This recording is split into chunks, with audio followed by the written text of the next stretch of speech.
Good morning. Welcome back. Our today's topic is Prime Minister. Article 74 of Indian Constitution provides for the post of Prime Minister. Prime minister की post को Indian constitution के अंदर article 74 के अंदर दिया गया है. Appointment. President will appoint the prime minister. अगर आपने general powers of the president वाला मेरा वीडियो देख रखा है तो आपको ये चीज क्लियर होगी कि प्रेसिडेंट प्राइम मिनिस्टर को अपॉइंट करता है. The president is obliged to appoint the leader of the majority party of Lok Sabha for the post of PM. Prime minister की पोस्ट के लिए जब लोकसभा के अंदर किसी भी सदस्य को, या मैं बोल सकती हूँ जो प्रधानमंत्री की पोस्ट पे खड़े हुए हैं, जिस किसी भी उम्मीदवार को मेजोरिटी मिल जाती है, बहुमत मिल जाता है, तो प्रेसिडेंट उनको प्राइम मिनिस्टर की पोस्ट के लिए नियुक्त कर देते हैं. ठीक है, मतलब यहाँ पर मेजोरिटी होनी बहुत जरूरी है, बहुमत मिलना बहुत जरूरी है. Functions and powers of the prime minister. अब प्राइम मिनिस्टर पोस्ट तो है, बट एक्चुअल में प्राइम मिनिस्टर की क्या क्या पावर्स है और वो क्या क्या काम करते हैं उसके ऊपर थोड़ा सा नजर डालते हैं. First, appointing the council of ministers. General power of president की के वीडियो के अंदर हमने ये देखा था कि जैसे ही प्रेसिडेंट अपनी पोस्ट लेते हैं वो इम्पोर्टेंट ऑफिसर्स को अपॉइंट करना चालू करते हैं, जिसमें से पहला है prime minister.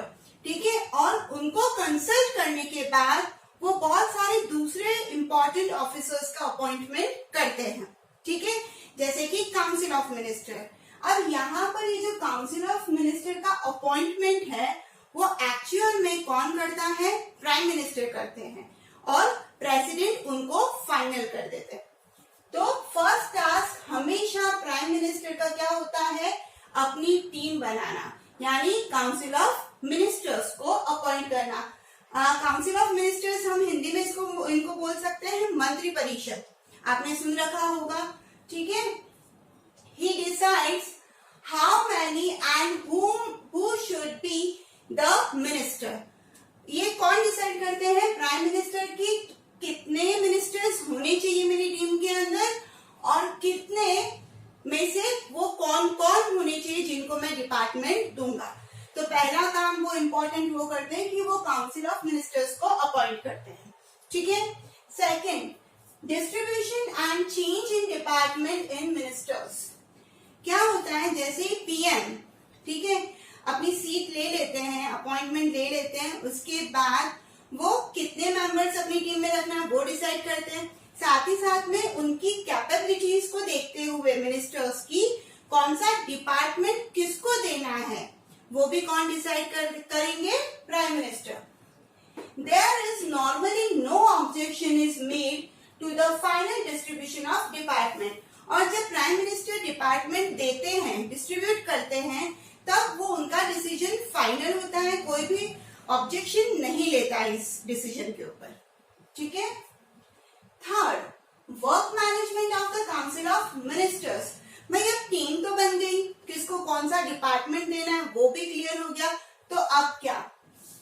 In the meeting only those topics are considered which are kept in prime minister's work schedule or agenda. जब कभी भी काउंसिल ऑफ मिनिस्टर्स की मीटिंग ली जाती है, ठीक है, तो ऐसे में जो प्राइम मिनिस्टर की लिस्ट की प्रायोरिटीज टॉपिक है उनके ऊपर ही डिस्कशन किया जाता है.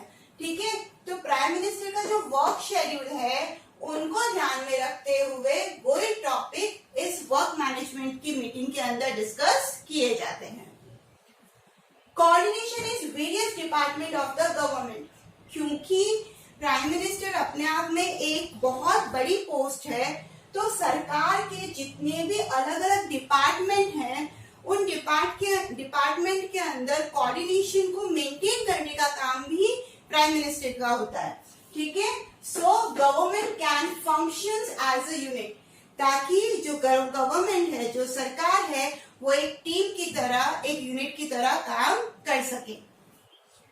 Fifth, leader of the Lok Sabha. ये पॉइंट हमने पहले भी देख रखा है लोकसभा के फॉर्मेशन के अंदर कि यहाँ पर प्राइम मिनिस्टर जो है वो लीडर होते हैं लोकसभा के, ठीक है। All government bills including the annual budget are prepared according to his instructions. इसका मतलब कि जितने भी गवर्नमेंट बिल हैं, ठीक है, या फिर मैं बोल सकती हूँ एनुअल बजट, वो सब उनकी लीडरशिप के तहत ही तय किए जाते हैं जिनको प्रेसिडेंट प्रेजेंट करता है। हमने जनरल पावर ऑफ प्रेसिडेंट में ये पॉइंट देख रखा है तो आप जानते हैं। 6, establish relation between the president and the cabinet. President और कैबिनेट के बीच में एक पुल की तरह काम करते हैं, एक बोल सकती हूँ कि एक पाथ की तरह काम करते हैं। He only conveys president's consultation to the cabinet. इसको समझने के लिए एक एग्जाम्पल देती हूँ कि मान लीजिए कि आपके डैडी जो है काफी स्ट्रिक्ट है, ठीक है, फिर आपकी मदर हमेशा, सबकी मदर हमेशा उनके क्लोज रहती है, ठीक है, और यहाँ पर